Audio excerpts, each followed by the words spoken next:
त्वरण बात कर ले बेटा, त्वरण क्या होता है।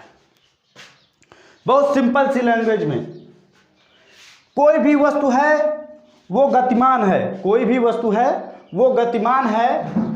गतिमान का मतलब क्या हुआ? गतिमान का मतलब ये हुआ बेटा कि वो गति कर रही है, चल रही है, किसी भी स्पीड में चल रही है, फर्क नहीं पड़ता, मतलब चल रही है। जैसे अभी ये मार्कर है, ये अपने स्थान में क्या हुआ, समय के साथ में इसके स्थान में क्या हुआ, स्थिति में परिवर्तन हो रहा है, तो ये समझ लो गतिमान है।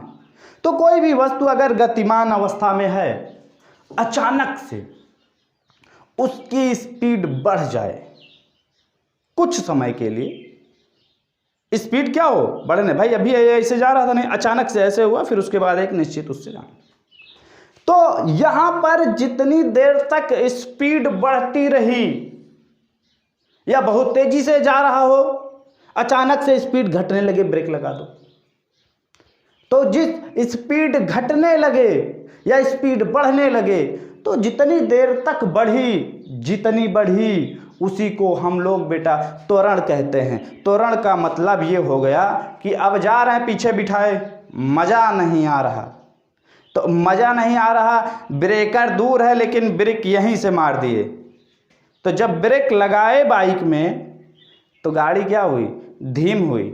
धीम हुई मतलब कि एक्सीलरेट। जब भी कोई भी ऑब्जेक्ट की स्पीड बढ़ती या घटती है, समझ लो उसमें त्वरण होता है, वही त्वरण होता है, उसी को बोलते हैं एक्सीलरेट होना। तो त्वरण कम भी हुआ तो मतलब नेगेटिव भी होता है, त्वरण ऋणात्मक भी होता है, त्वरण धनात्मक भी होता है। और अगर आपकी स्पीड कंटिन्यू है, वेग कंटिन्यू है, कोई चेंजेस नहीं आ रहा है, तो फिर त्वरण जीरो भी होता है। तो आइए किस केस में क्या होने वाला है। गतिमान पिंड के वेग में परिवर्तन की दर को त्वरण कहते हैं। और देखो, जब भी कभी त्वरण निकालोगे तो उसने कहा वेग परिवर्तन की दर, मतलब अच्छा एक बात बताइए, जब भी आप कभी गाड़ी चलाते हो तो गाड़ी जब सीधी रहती है तभी बढ़ाते हो, स्पीड कम करते हो। अगर टेढ़ी मेढ़ी करके स्पीड बढ़ाओगे तो बेटा समझ रहे हो ना कहाँ जाओगे, या तो खाई में जाओगे, या तो कुछ लोग तो ऊपर चले जाते हैं इस चक्कर में। तो जब भी कभी स्पीड बढ़ती या घटती है तो जो भी ऑब्जेक्ट होता है वो कैसे गति कर रहा होता है, बिल्कुल सीधी डायरेक्शन में मूव कर रहा होता है। तो सीधी डायरेक्शन में मूव करेगा, मतलब साफ है, वेग की बात कर रहे हैं। सीधी डायरेक्शन विस्थापन होती है, और विस्थापन के रिलेशन में अगर स्पीड निकाल रहे हो तो वही वेग होता है। आइए बताते हैं आपको। ए पॉइंट से हम अचानक अपना जा रहे थे सीधे 10 किलोमीटर, अभी मीटर में ही लेके चलते हैं आपको। 10 मीटर पर सेकंड की रफ्तार से अचानक यहाँ पर हमारी स्पीड बढ़ी। अब यहाँ से हमारी स्पीड बढ़ी और यहाँ पर कितनी हो गई, यहाँ पर हो गई 20 मीटर पर सेकंड। यहाँ से यहाँ तक में हमको जो टाइम लगा वो लगा 10 सेकंड। कितना टाइम लगा? 10 सेकंड का टाइम लगा। फिर हम जाने लगे कंटिन्यू, इस पॉइंट से जाने लगे। तो अभी हमारी गाड़ी की स्पीड बढ़ कहाँ पे रही थी? इस वाले पॉइंट से इस वाले पॉइंट तक बढ़ी। इस वाले पॉइंट से इस वाले पॉइंट पर पहुंचने में हमको 10 सेकंड लगा। अब देखो, पहले हमारी स्पीड कितनी थी? 10। अब कितनी स्पीड है? 20। तो हम बढ़ाए कितना? बढ़ी हमारी कितना? 20 माइनस 10 यानी कि 10। आइए 10 बढ़ाने में कितना समय लगा? 10 सेकंड का। डिवाइड कर दो, क्या आ गया? 1 मीटर पर सेकंड। मतलब कि हमारी स्पीड हर सेकंड 1 मीटर पर सेकंड की रफ्तार से बढ़ रही थी। इसी को त्वरण कहते हैं।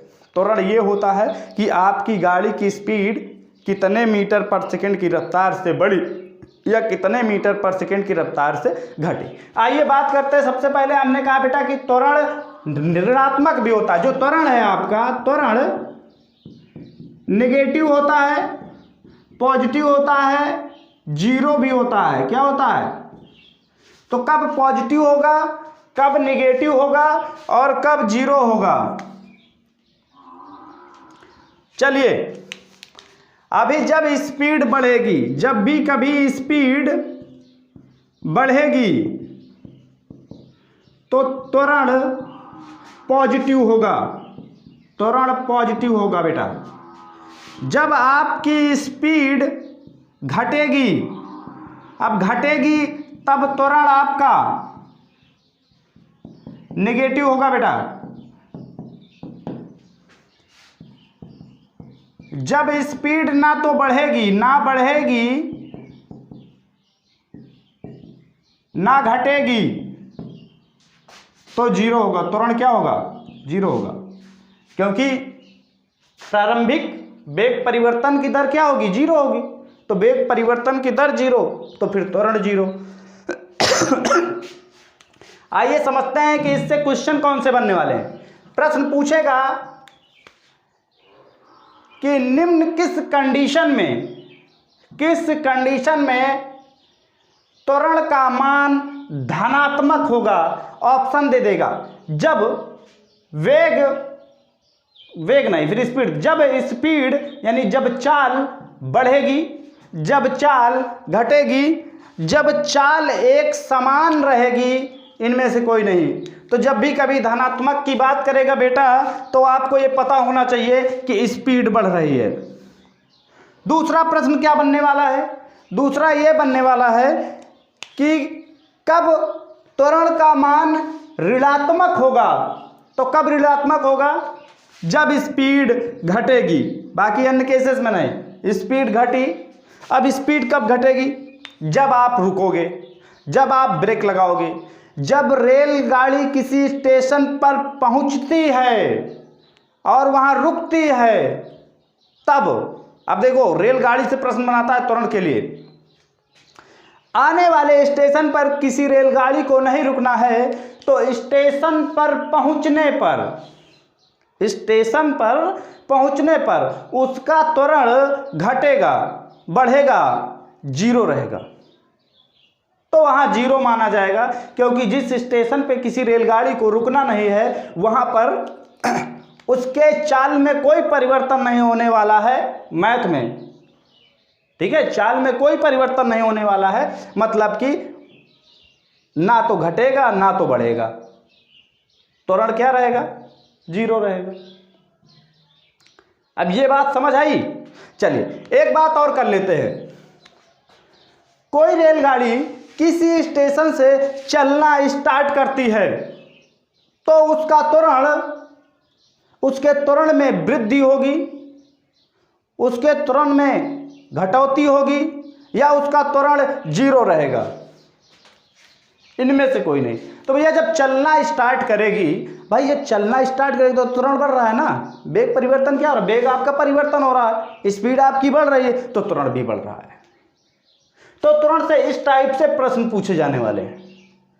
और जब भी कभी आपको त्वरण निकालने के लिए दे देगा तो एक बात हमेशा याद रखना, यहां पर एक बात और बता दे बेटा। जब भी आपको कहे कि कोई वस्तु खड़ी थी, क्या थी?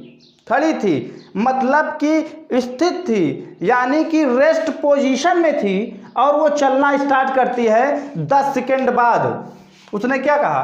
कोई वस्तु क्या थी? स्थित थी, 10 सेकंड बाद उसकी चाल 20 मीटर पर सेकंड है, तो बताइए उसका त्वरण क्या होगा? तो जब भी कोई भी वस्तु स्थित हो, रुकी हुई हो, तो उस समय उसका जो u होता है वो जीरो होता है। v जो आपको वो बताया, v क्या बताया? 20 मीटर पर सेकेंड। ये आपका अंतिम बिंदु हो गया। तो जब भी कभी कोई वस्तु रुकी हुई हो और उसका त्वरण निकालना हो, क्या निकालना हो? त्वरण निकालना हो, तो कुछ करने की जरूरत नहीं है। वही जो आपको चाल, अंतिम चाल बता रहा है, उसी को आपको करना है बेटा डिवाइड। और डिवाइड किससे करने वाले हो? जितने समय में वो अंतिम चाल प्राप्त करती है, यानी 10 से 10 दूरी 20, यानी 2 मीटर पर सेकेंड स्क्वायर। हाँ, इसका SI मात्रक होता है बेटा मीटर बटे सेकेंड स्क्वायर। कहीं कहीं आपको ये मिल जाएगा मीटर सेकेंड की पावर -2। इस टाइप से अगर भी मिलता है तो भी सही है, मीटर पर सेकेंड स्क्वायर मिलता है तो भी सही है। चलिए बेटा एक प्रश्न भी कर लेते हैं इससे रिलेटेड। कह रहा एक बाइक की चाल 20 सेकेंड में 40 किलोमीटर पर घंटे, 40 किलोमीटर पर घंटे से 60 किलोमीटर पर घंटे हो जाती है। बाइक का त्वरण क्या होगा? जी अब बिठाया था साला, 20 सेकंड में 20 बढ़ा डाला, 40 से 60 कर डाला।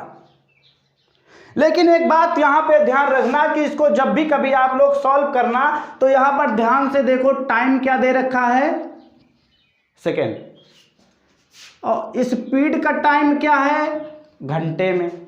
तो पहले इनको भी सेकंड में बदलना पड़ेगा। और एक बात और फोकस करना बेटा, आंसर में क्या दे रखा है, मीटर पर सेकंड स्क्वायर, मीटर पर सेकंड स्क्वायर, मीटर पर सेकंड स्क्वायर, मीटर पर सेकंड स्क्वायर। तो ये जो स्पीड किलोमीटर आवर में है इसको भी मीटर पर सेकंड स्क्वायर में बदलना पड़ेगा। तो देखो 40 किलोमीटर को, अब ये शुरू वाली स्पीड, शुरू वाली क्या थी, यू क्या था, 40 किलोमीटर पर आवर, इसको हमको मीटर पर सेकंड में बदलना है। तो मीटर पर सेकंड में बदलने के लिए क्या करते हैं बेटा कि 40 गुणे 5/18 करना है, ये बन गया मीटर पर सेकंड, बन गया। काट लो इसको, दोनों 18, 20 दूनी 40, 20 पंचे 100, 100/9 मीटर पर सेकंड। दूसरा v क्या हो जाएगा आपका, 60 किलोमीटर पर आवर था, तो ये हो जाएगा 60 गुणे 5/18 मीटर पर सेकंड। 18 से कटना नहीं है, कितने से कट जाएंगे, 6 तिरिक 18, 6 दाम 60, 10 पचे 50, यानी कि 50/3 मीटर पर सेकंड। तो यू मिल गया। अभी हमको निकालना क्या बेटा, त्वरण निकालना है। तो ये लो त्वरण निकाल देते हैं। त्वरण में क्या करोगे, v माइनस यू करोगे, 50/3 माइनस 100/9 अपॉन कितना समय, 20 सेकेंड। ऊपर मीटर पर सेकेंड, नीचे वाला भी 1 सेकेंड। इसको यहाँ 9 है तो 9 बनाने के लिए 3 से मल्टीप्लाई कर दिए तो कितना आ गया, 50 3 है यानी 150 माइनस 100, नीचे 9, यहाँ 20 ही है, ये मीटर पर सेकेंड स्क्वायर लगा लो, ये सेकेंड मल्टीप्लाई हो जाते हैं। 150 में से 100 चला जाएगा, कितना बचने वाला है, 50 ही तो बचेगा। ये इसमें मल्टीप्लाई हो जाता है, कितना हो जाएगा 50, ये हो जाएगा 9 गुणे 20, 0 से 0 कट गया, 9 दूनी 18, कितना हो गया 5/18 मीटर पर सेकेंड स्क्वायर। तो 5/18 मीटर पर सेकेंड स्क्वायर मतलब कि ये वाला सही है। समझे बात को। तो इस टाइप से आपको बेटा तुरंत निकालना है। मिलते हैं नेक्स्ट क्लास में नेक्स्ट टॉपिक के साथ, तब तक के लिए जय हिंद। चैनल बेटा नया हो तो लाइक शेयर ठोकते रहो, साथ में सब्सक्राइब करते रहो।